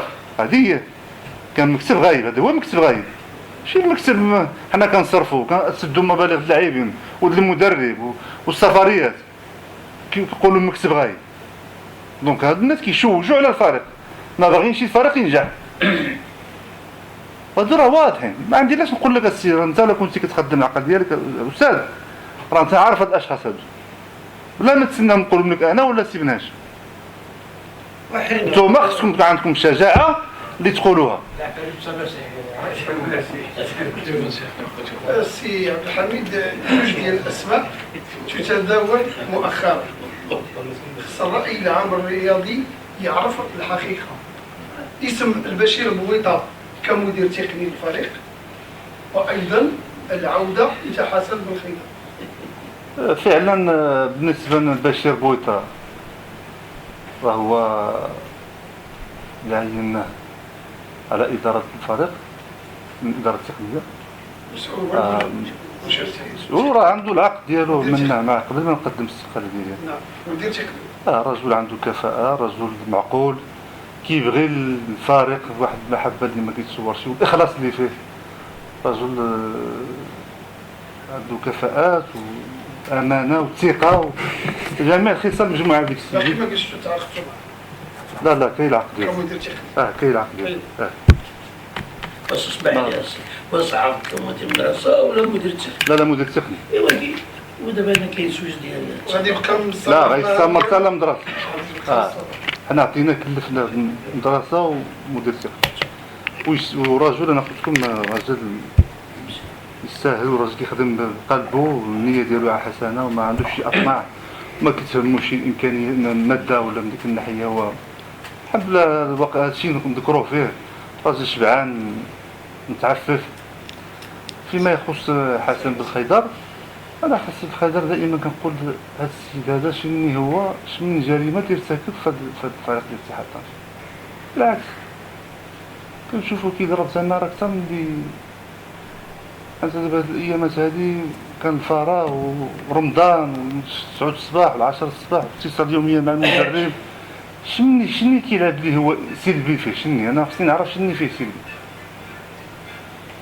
كاين شي حد يقول لنا شنو هاد السيد فيه سلبي نقول له يلا عطينا شنو السلبيات ديالو. لكن بالعكس السيد عنده غير على الفريق ديالو والله العظيم بالله. اذا غادي نتوقعوا انه غادي يقولوا من اعضاء المكتب الجديد. شو دابا حنا اعضاء المكتب بقينا اعضاء المكتب كنقولوا اول حاجه بحال اللي ذكرتكم العربيه والتعريف كنتكلوا على الناس الشكار الناس الفلوس. هادو هما الاولويات اللي غادي تكون كنهتموا بهم.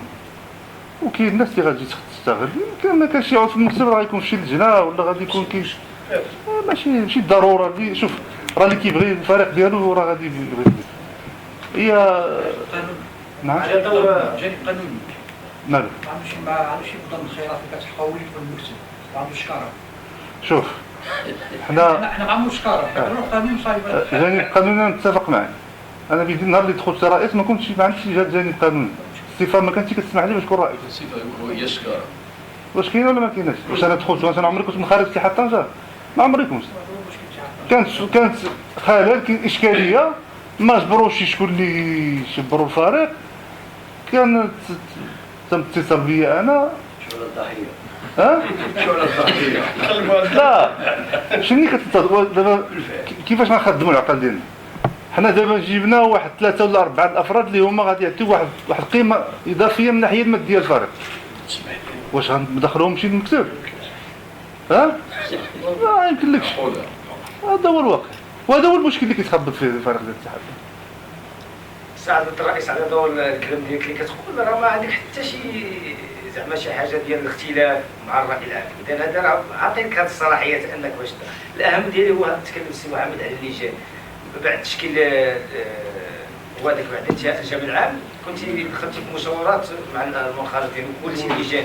شنو هو المصير ديال هذه اللجان سواء اللجنه التقنيه اللجنه ديال الماركتينغ اللجنه ديال الماليه الى اخره ديال ديك اللجنه واش غيتم الاعاده صياغه ديك اللجنه ديك اللجان او لا غتمشي في ديك الطريق اللي كنتي خدمتي فيها في واحد 15 يوم؟ لا حنا دابا هاد اللجان غادي يكونوا غادي نشوفوا اشخاص اللي هما عندهم كفاءه اللي هما يمكن يعطيو واحد القيمه اضافيه للفريق بحال شي الماركتينغ بحال اللجان القانونيه راه غادي يكونوا ماشي ما غيكونوش. بالعكس حنا غنعتمدوا عليهم. هو اللي غادي يكون ما باقي ما حددناش شكون غادي يكون. اللي غيكون لا رئاسه لهاد اللجان هادو باقي ما غادي يكونش. اذا الاسماء اللي كانت مقترحه من طرف المنخرطين اللي كانوا معك في الاجتماعات اذا غيتم الاغاده ديال اللجان وغيتم اعاده صياغه اللجان اخرى. هو اصلا ما عمرها كانت باقي المكتب ما تشكلش المكتب باش يخلق هاد اللجان. ولكن دخلتي في المفاوضات. لا اسمح لي الله يخليك. ومشاوره. لا وكنتي عضو فيها. لا ما كنتش انا ما قلت لك ما عمري كنت عضو. لا كنت لا ما تقوليش كنت عضو. ديك اللجنه انا ما كنتش عضو فيها.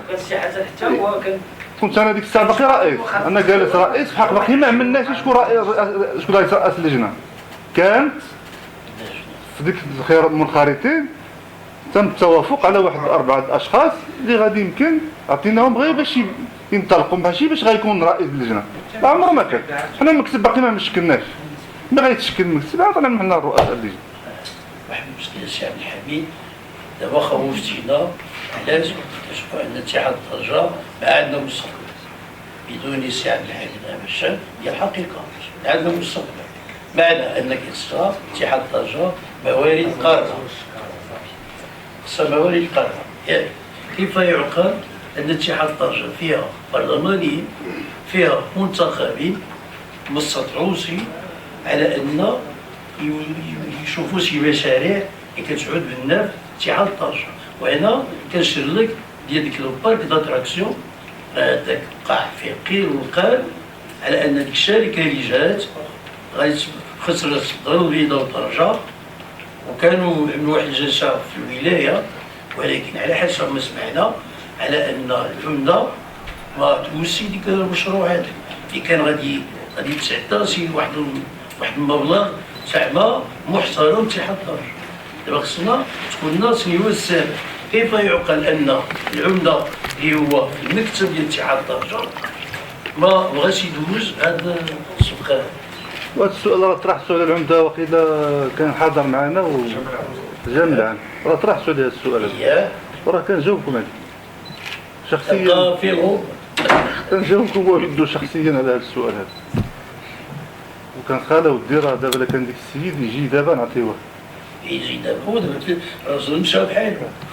على اي حال فيما يخص كتقول كاين خطوره اليوم لحقاش اتحاد طنجة ما كانش هذا العبد ضعيف. ما شوف انا ماشي كنقول لك انا هو اللي بلاي انا ما تزيدش هذا الفرق، هذا الكلام هذا شويش انا بدي ما خصنيش نسمعو ولا نقول. انا بدي راه واحد العبد ضعيف حتى انا ماشيش بديك الناس المهيمنين ولا غنتهيمن ولا عندي شي مصلحه. انا اللي حز في نفسي انا هو مع الاسف ما لقيناش البديل، ما لقيناش البديل اللي غياخذ زمام ديال الفريق هذا. ما جبرناش، بقى 20 يوم فراغ والو. اش غنعملو؟ اضطريت انا قلت خصني نرجع لحقاش الفرقه كنشوفوها كتمشى الهويه ديك الطريقه اللي كانت غتمشي. الله يستر ما كانش غادي لحقاش دابا اليوم كانت بقات تمشى الامور هيدا. العيد هو على الابواب، راه مول العيد ما يجي لك حتى شي ملاعب هنا، الله ما تقفل على شي ملاعب. وهذا هو الواقع. هو هذا كيفاش غادي يجي الانسان قبل مصروف وعنده عائلته وعنده خصو يدين ولادو خصو يدين باباه، كل واحد الله يحسن العون، راه اللاعب محتاج حتى هو. دونك انا اضطريت بقى فيا حال باش نرجع باش ننقذ هذه الوضعيه هذه. انا كنقول دائما كان شي واحد استطاع يجيب يعطي واحد القيمه اضافيه للفريق واللي يعاون هذا الفريق، الله تنعطيه بلاصه ونتبقى معاه في المكتب. حق ماشي بديك الطريقه اللي كنا كنسمعوا. مع الاسف هذيك ماشي طريقه. وعطينا الفلوس الرئيس حنا ما نعطيو حتى فرانك، حنا نسيو. في الجانب المادي السحابي شي اذا غتخدموا نزيدو بهذا الفريق حتى عمرها ما كانت زايد. في الجانب المادي السحابي باش نختموا الفلوس ديال مجلس الجهه فين وصلوا؟ مع العلم ان كاينه صراعات سياسيه اللي خلات هذيك الفلوس انهم ما يدوزوش. فين وصلوا 300 مليون اللي فارغ الان مازال هذيك من الاسباب الكبيره اللي جعلتني حتى هي باش نقدم الاستقالة. كتشوف واحد المنحه اللي بحقنا ناخذوها وقع واحد التماطل فيها، وشفت انا الفريق الاخر اللي كيستافد خداه. ماشي غير بزاف الفروق خداو المنحه الجهه الا فريق ديال اتحاد طنجة.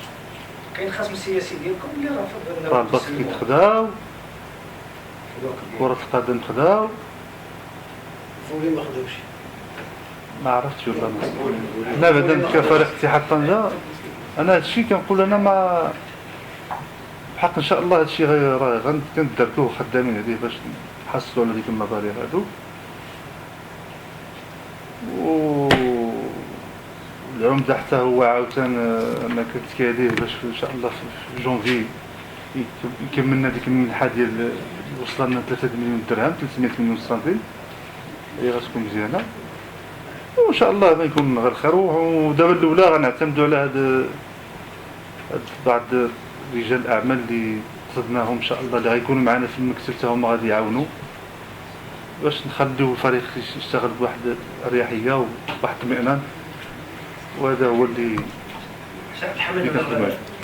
المرحله الان واش يمكن تحدثنا من خلالها الصرف الزمني ديال تشكيل المكتب، لانه التشكيل ديال المكتب ربما غادي يمسح ديك الصوره القاتمه ديال الفريق اتحاد طنجه، غادي يمسح القيلقال، غادي يمسح واحد المجموعه ديال المشاكل اللي عاشها الفريق خلال هذه المرحله ديال الفراغ.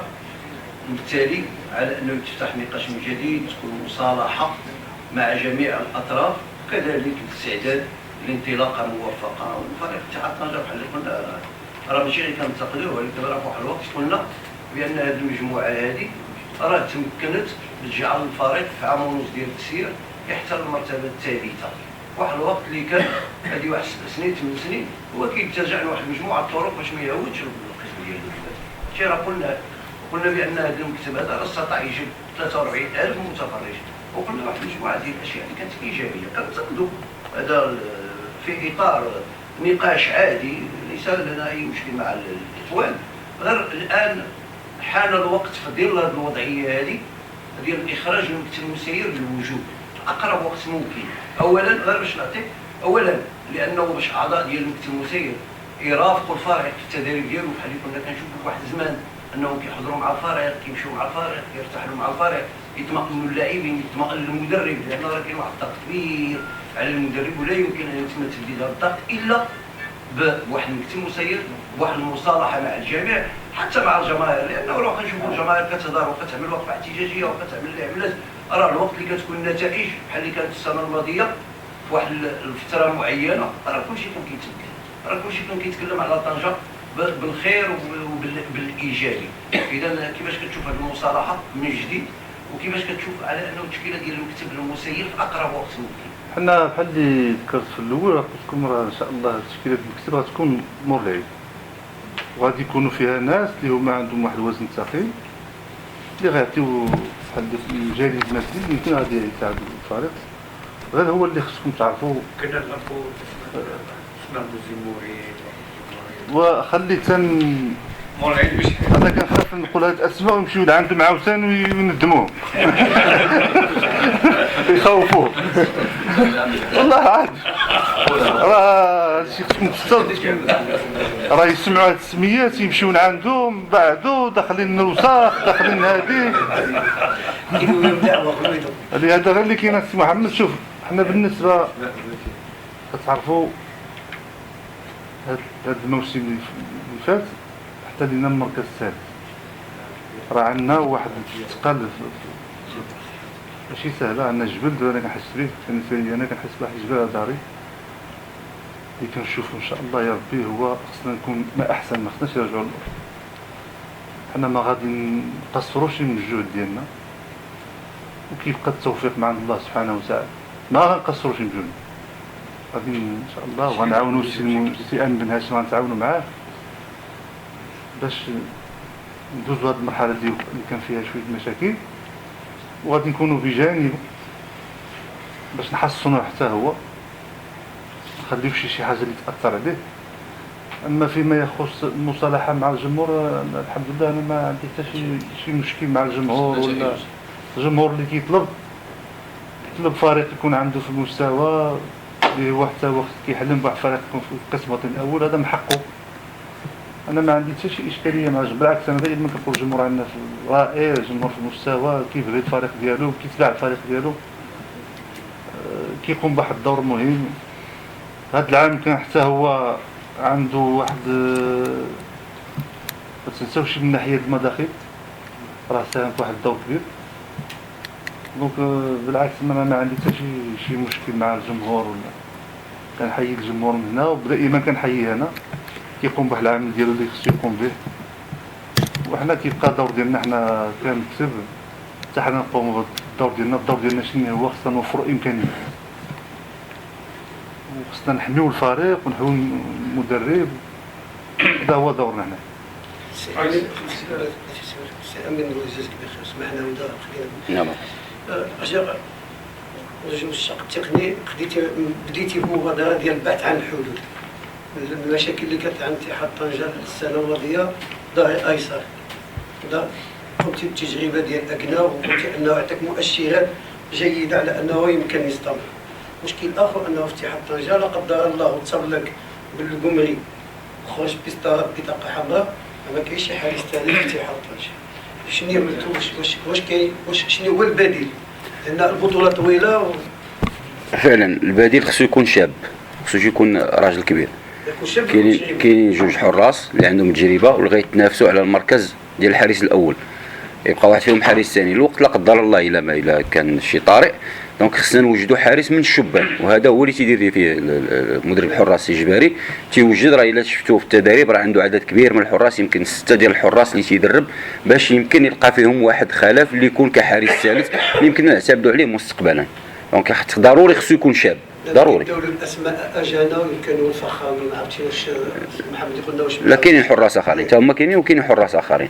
كاينين شي 6 ديال الحراس وفيهم واحد جوبونس من القصر ولا من القصر، فهادو كلهم حراس تنشوفوهم. فعلا متفق معك، وهذا اللي مكب عليه دابا سي محمد الجباري باش يشوف حارس شاب ثالث اللي يكون مستوى. هادشي، ولكن خص ضروري يكون واجد بديل، ضروري خص يكون بديل واجد. سي امين، غير واحد لاجئ فيما يخص المراكز، واش هل هناك مازال بعض المراكز اللي سي امين كيفكر انه من الضروري انه خصو يعززها؟ ضروري. هو في اللائحه عندي 28 لاعب، 26 يكونوا باي سن وجوج يكونوا مواليد 94. دونك تنحاول ما امكن انه كل مركز غنحط فيه جوج ديال اللاعبين. كاين مراكز اللي فقط يلاه فيها لاعب مازال خصني الدوبلور ديالو باش تكون منافسه، لانه خصني 2 زارير دروا 2 زارير غوش، لي زاكسيو يكونوا 4 باش تكون المنافسه، لانه الا كان واحد في المركز غادي يدير لك ما بغى.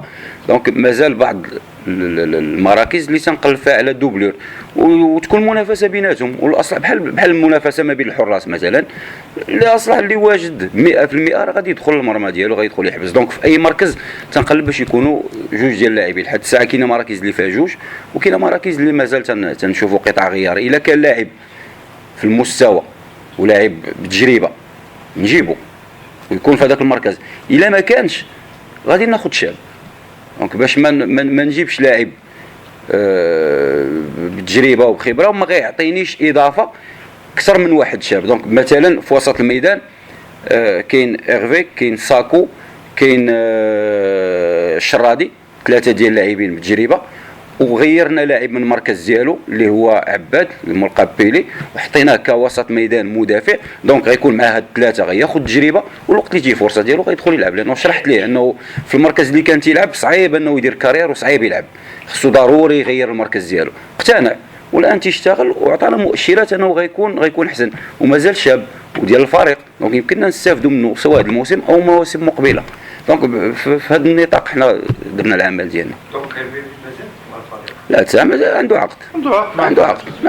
عبد الحميد، انا تمنيت يكون باقي جالس باش مع السؤال باش ما نقولش بانني تخرج على هذا المشكل ديال حسن والخيمه. كما كنعرفوا بان كاين مشكل بينه وبين الجمهور، هو مشكل واضح ولا يمكن حجب الشمس بالغربه. العوده ديالو ممكن ان ترجع هذا الصراع من جديد وما عرفيش منين يستوى. هذه من جهه اخرى هو من الناحيه الماديه، شكون اللي كيجعل عبد الحميد باش انه يتخوف من الناحيه الماديه؟ اذا علمنا ان مداخل القرار ديال الفريق في حدود واحد 700 حتى 800 مليون، والعام اللي فات شفنا بان الفريق تسير في حدود 900 مليون، انه ممكن الحل ديال الفريق ماديا كاين، عندنا مداخل ديال الجهه، مداخل ديال المجلس البلدي، ديال مجلس المدينه، عندنا ديال المكتب الوطني للمطارات، ممكن مداخل الجمهور، ممكن شي هبات هكذا. يعني من الناحيه الماديه فريق ميسون نقدروا نقولوا عليه، يعني ما كاينش قدروا، يمكن غير دابا ما كاينش فلوس اللي كيدها هو باش تبدا، ولكن ممكن عندنا الفريق السلفه ولا شي حاجه نطلبوا مداخل. قبل ما نجاوبني غير باقي واحد السؤال اخر غير يمكن هو يكون السؤال السابق الاول ديالو، ولكن ما عرفتش باش عندكم اجابه. هو الفريق بالنسبه للملعب ديال ملعب كابر غادي يتشد في واحد الفتره، يمكن في سبتمبر ويمكن حتى في كاس افريقيا، والفريق غادي يكون مضطر انه يستقبل في ملعب اخر. شنو موجودين خططوا انكم شنو غادي تعملوا بهذا الزياده؟ نجاوب انا الاول ولا؟ هذا صغير رياضي.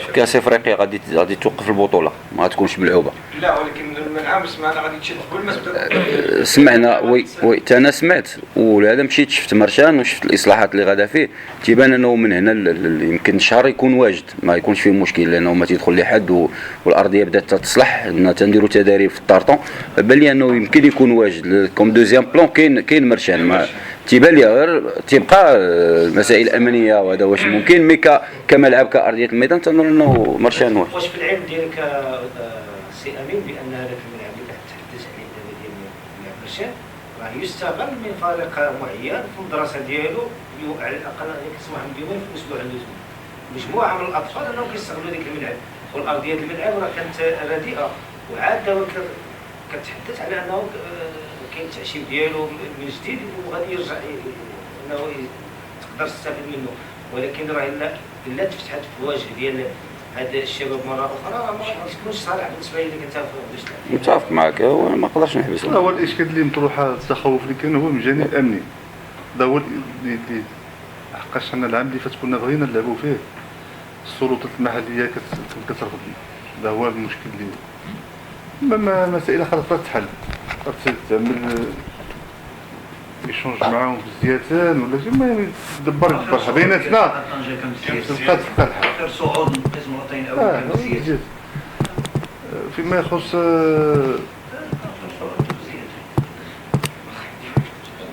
التقسيم ديالها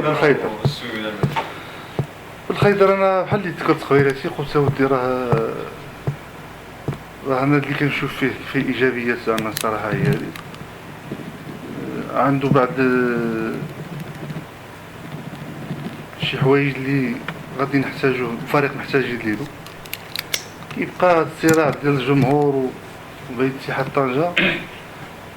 انا ما نقدرش ندخل في الجمهور الا كان عندهم شي حاجه بيناتهم خارج لعبه كره القدم، ما يمكنش نعرف انا شنو كان كيقتضي بحال ندخلوا حنا كوساطه بين نصلحوا هاد المشكل اللي هو كاين. انا بحق انا المشكل ما عرفوش شنو هو، نوضوا ندخلوا بهذا الحل هذا الوسط في هاد العواشر هادي ونقولوا ودي راه وهذيك المقابله لا الناس غير شافوها اللي بغا يجبدوا الحياه عندها غتخلق فوضى من المكتب ديالها، يعني غتخلق واحد الصراع مع الجمهور اللي كاين بغينا نلعب. شوف انا قدرت واحد الكلام اللي هو الكلام ديال الخيط الابيض، هذا هو اللي عليا ندخل فيها. عارف الشخص مع الشخص. لا كنقول لك انا ندخل في الخير ندخل فيه، بحق باش ندخل ضد شي حد ما يمكنليش ندخل فيها، هذه ماشي ديالي انا، شي حاجه اللي نصلحو ندخل فيها، حق شي حاجه اخرى كل واحد فيما يخص تكلمتي على الناحيه الماديه. حنا يا ريت كان الفريق ديالنا ما فيه شي ديون شي كما كان شي فيه ديون، هذا الكلام انا متفق معك، قادين حنا عندنا ديون كبيره شحال تقريبا؟ راه كاين دابا، راه كاين واحد الحاج كاين دابا في المحكمه تحكمت شي واحد 2 ملايين درهم، كاين شي واحد حط 4 ملايين درهم، وملي كتلقى في التقرير المالي كاين صادقين عليه. عندنا دابا غير دابا هاد المشاكل اللي كاينه القديمه 4 ملايين درهم دابا هادو غير اللاعبين اللي باقي كيتسالوا، اللي ما خلصناوش غنمشيو للجامعات. والجامعه دابا انا مشيت كنحاول ما امكن، قلت لهم الله يجازيكم بخير، حاولوا ديك الشيء اللي حط لكم بعض المدربين ولاعبين داكشي قديم، عطيونا حنا نحلوا معاهم، نعيطوا لهم نسالوا نجاو معاهم نفكوا، قال لك لا والو. دونك دابا انت كتشوف من دابا حتى جونفي كيفاش غتسير الفرق، تكلمتي كتقول سينا كاين باش غتسير الفرق، راه من دابا جونفي خصك بالقليله واحد 4 ملايين درهم حتى 5 مليون درهم، غادي لا ما طاحت لك شي مشكل، خرجت لك شي حكم قضائي ولا شي حاجه ديال البنكه، كيفاش كتقول لي تينا راه الفريق مرتاح؟ بالعكس الفريق عنده مشاكل كبيره، كان مرتاح راه الفرقه مزيانه، ما كانش عندنا الدين سي عبد الحميد، اطراف اخرى داخل اتحاد طنجة كتشتكي، العمال ديال اتحاد طنجة، جميع الكرات اللي كيبقاو 8 شهور 9 شهور، مؤخرا يمكن 7 شهور، والفئه المتضرره كنظن هي هذيك الاطر ديال المدرسه، حتى هما ما كيتخلصوش الى اضافه هذيك العنصر حتى شي دوك سميتو اللي تعطى التعليمات من ضربكم يمكن باش توصلوا الاجره ديالو 1500 درهم، وديك الشيء نقصد 300 درهم وشي 1200 درهم غتعمل له شي حاجه، لان ما عرفتش لان ملي كيصدر رئيس الامر خاصو يتنفذ، عرفنا شكون اللي كيتصرف باش داك السيد اللي كيجمع الكرات يزولوا له 300 درهم، هذه علانيه وتكتبت في الجرائد وتنشرت، كيبقى شويه عاو عين ان واحد محسوب على اطار داخل محيط اتحاد طنجة كيشد 20,000 درهم في الشهر، وغادي يحارب اخو في 200 ولا 300 درهم، هذه ما كيتقبلها لا عقل لا جانب انساني لا. ما كنظنش هذه القضيه هذه ديال فيما يخص 300 درهم، ماشي على 300 دابا كيوقع تاخير حقيقه كيوقع الحق، راه حتى اليوم 300 درهم هذاك بالنسبه لسويه شي قيمه كبيره، راني كيكون هذا المشكل طاري، كيكون طاري حتى على اللاعبين، كيكون التاخير كتكون على النادي كامل. حق اليوم ما نسيناش الشيء اللي خلصنا، راه ما نسينا حتى شي واحد، راه جمعنا كلشي، حتى بالنسبه للاعبين اللي تقادروا بالعقد وغادروا خلصناهم. حنا ما كناش ناكلوا تاع الناس، حنا كنعملوا وكنشوفوا عاوتاني كنقسموا ديك البيدجي اللي عندنا كنفرقوا باش نرضيو كل واحد ترضي، باش ترضي واحد 100% مستحيل، كنعملوا شويه هيدا وشويه هيدا على بيد من عاوتاني تظهر غتفرج الله تدخل شي مداخل عاوتاني، لحقاش ديك فلوس من حنا كنجمعوا النادي، كتقول النادي كتقول اللي كيشتغل في النادي كله، دونك هذا ماشي كنجمعوا لينا حنايا، لان هذيك الاطراف حتى شي واحد ما كيسمع لهم، هما ديما كيشتكيو، ولكن حتى شي واحد ان شاء الله راه غتكون المداخل يتحلوا هاد المشاكل هذه. واحد كلمه اخيره على قضيه رضوان مرابط، قلتي انه مشى لأكادير يعني هربوا، كاين شي حاجه اسمها هربوا امين على حسب اللاعبين كيفتش على الحاجه اللي كتعطي له افضل، جات اكادير عطاتو حسن غيمشي لأكادير، اتحاد طنجة عطاتو حسن غيمشي اتحاد طنجة، هو نهار ديال الحسيمه علاش مشى الحسيمه؟ عاد قال لك المكتب ما كيسمع حتى شي حاجه، غيدور الحسيمه مشى، جاو الناس اتصلوا به دار البوليس جا دار الدور على اساس ان غادي تكون شي حاجه، جا من هنا قال لك انا نسمع منهم حتى شي حاجه، جات اكادير دات خياطي كذلك، خياطي اتصلنا به قلنا قال لك نسمع من معايا والو، شخصيه اللي كتب لنا في الفيسبوك قال لك زعما اسمح لي هذه القضيه هذا قال لك رئيس كذاب عندنا في شجره، يعني قال لك سيدي كي ما عمل معايا حتى شي حاجه، وحنا اللي جينا الناحيه ديال قال راه السيد غادي تجي غادي تعطيه المسائل اللي خصو غادي يجلس معاك ما ولاش شي حاجه. تخيلتي انا نهار اللي تسالت البطوله ما شفتو، هضرت معاه في التليفون قال لي ودي محتاج الفلوس، ها هو اللي طلع له فلوس المدرب، كيتشوف فلوس قال لي انا طالع عند الدار البيضاء داروا الفلوس، ولا كيقول انا كذاب كيتحمل المسؤوليه ديالو، وانا ما عندي علاش نكذب عليه، بالعكس انا كيتصل معايا كيقول لي انا ما نجي، انا شكون اللي كيكذب؟ انا هو كذب. شوف شوف حنا اسمع لي الله يخليك، وهو جا وكيقول لي انا غنجي، انا غنجي نجلسو، انا غنجي بعيا العربي كره، انا غنجي كاش بغيتي منه، واش بغيتي نمشي انا ايوا حنا عملنا مع جميع المحاولات، غنعمل واش انا غنطلع عند الدار البيضاء نفتش عليه في كيسكون ونجرب يجي كنجبروا مع شي فرقه، واحد الساعه باغي كيتسنى. اسمح لي شوف انا خياطي باب مفتوح يجي لعب مرحبا به، بغا يجي راه غير يجي بعدا يجلس يصوت معاك، كتقول انا كذاب، واش جا قال لي شنو خصو؟ قال انا خصني واحد العرض ولا عندي واحد العرض ولا كذلك. تكلمت على رضوان مرابط، انا قبل ما نقدم الاستقاله فضيت معاه، فضينا بواحد المبلغ، قال لي الله يكمل بخير صافي فرحان، تفاجأت انا اليوم ما كنسمع شي بحال هكا، عيط لي البارح عيط لي قال لي ودي انا الله يجازيك بخير جبر ديك المبلغ ديالي، انا غدا غنعمل معاكم انا نوقع العقد البارح غادي شبرت في الشيك ديالي باش غدا نوقع لك كيفاش بغيتيني انا نعمل. وتعلموا انتم بحال هكا خاصنا نتعلموا هذا الاسلوب هذا نبداو نكذبوا لا خصنا نبداو نكذبوا لا نتعاملوا حتى حنا بهذه الوسائل لا انا ماشي لمت المرابط بالعكس حقه لا بالعكس حقه انا لمت اللي دا المرابط اللي تيغمق عليا تيقول لي انا تنبغي اتحاد طنجه وانا اتحاد طنجه لا ما سمسار ما والو هذاك لا ماشي سمسار هذاك فرق بين السمسار والوسيطه ماشي وسيط وماشي سمسار ماشي وسيط وماشي سمسار غير خصو يحرمني من اللعابه ماشي الله اعلم ماشي وسيط وماشي دابا هذا اللي لمت انا ما لمتش المرابط حقه يمشي فين ما غادي الله يسهل عليه انا ما جلست معاه ما دخلنيش في داك الشيء راه واحد وصافي وفي المكتب مرابط انا اللي جلست معاه قلت له واش عندك شعار سينا من الحسيمه هايدا هضرت معاه قلت له شوف اذا كان عندك شعار كبير ولا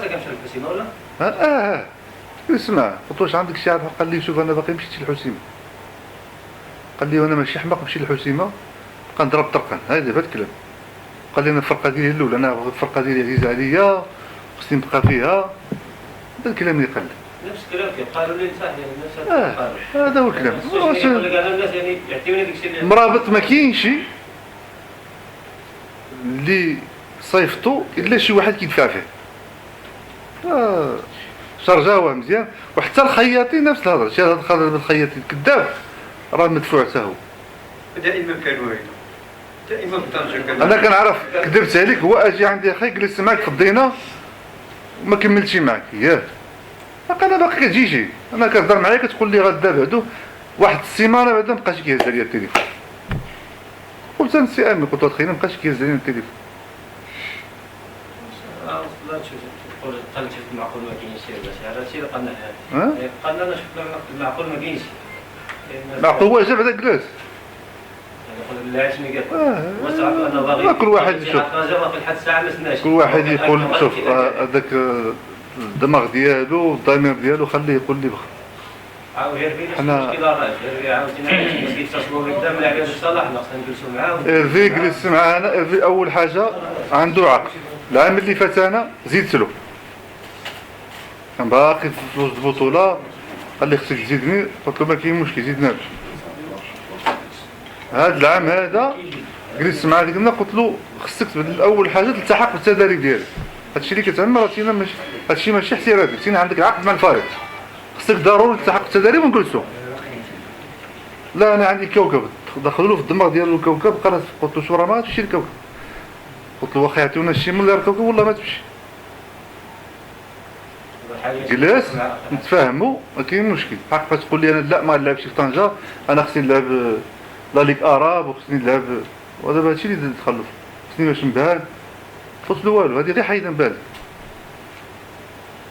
وعاد كان اقتراح بحال اللي قال السي امين مع الناس الكوكب قال لك اودي نعطيكم جوج لعبيه بريتي على اساس تعطيوها ما يمكنش غادي ما يبغيها حتى شي واحد لا حنا ولا جمهور واش كتظن نسينا نمشيو نطلقوه غادي تدوز بارده قال لك شي اصدقوا عاوتاني كلام اخر ما كيسرحوا بالعلي مزيانين وما يمكنليش نطلقوا حنا هذا العام عندنا واحد لوبجيكتيف ديالنا الهدف ديالنا باش ان شاء الله يكون عندنا فريق مستوى اللي نطمحوا به نمشيو به ما يمكنناش نسرحوا هاد النادي بحال هكا راه المدرب هضر معاه وحنا عاوتاني باقي نجلسوا معاه وان شاء الله يكون باقي غير واحد الكلمه الله يرحم الوالدين تنشكر الناس كثار هنا اللي كانوا تيجيو لا المرشال لا لزياتن وتيشجعونا باش نخدموا تيعاونونا باش نخدموا تيقول لك حنا معاكم خدموا فضل لنا الوقت اللي كان الفراغ تنشكر صابر وقيسر لانه انا اللي اصريت باش يمشيو بغاو يبقاو في ظروف صعيبه ولا لانه انا اللي جبتهم وانا اللي تحملت مسؤوليتي وحميتهم بعدتهم تنشكر هذا الراجل اللي بقى معايا طيله المشوار وخدام ومعدم معنا وقف معنا ومشات الامور مزيان تنشكر كذلك الجمهور اللي جاوا المستودع الملابس والتدريب الوقت اللي كان فراغ واقترحوا على اللاعبين انهم يخلصوا لهم ترونسبور انهم يخلصوا لهم بعض المشاكل اللي كانت لا الضوء لا الماء لا بزاف د الحوايج وانا اللي رفضت لانه لا كاين المكتب غادي يجي المكتب هو يتكلف بهذا الشيء. فكان اقتراحات من هذا النوع. هاد الناس كلهم كنشكرهم اللي ساندوا الفريق في ظروف اللي هي صعيبه ووقفوا بجنبنا، لانه الوقت اللي تيكون الخايب الخايب لراسو، ولكن المزيان حنا تنشكروه، المزيان راه لينا كلنا. دونك تنشكر جميع هاد الناس هادو. شكرا. باسمكم جميعا.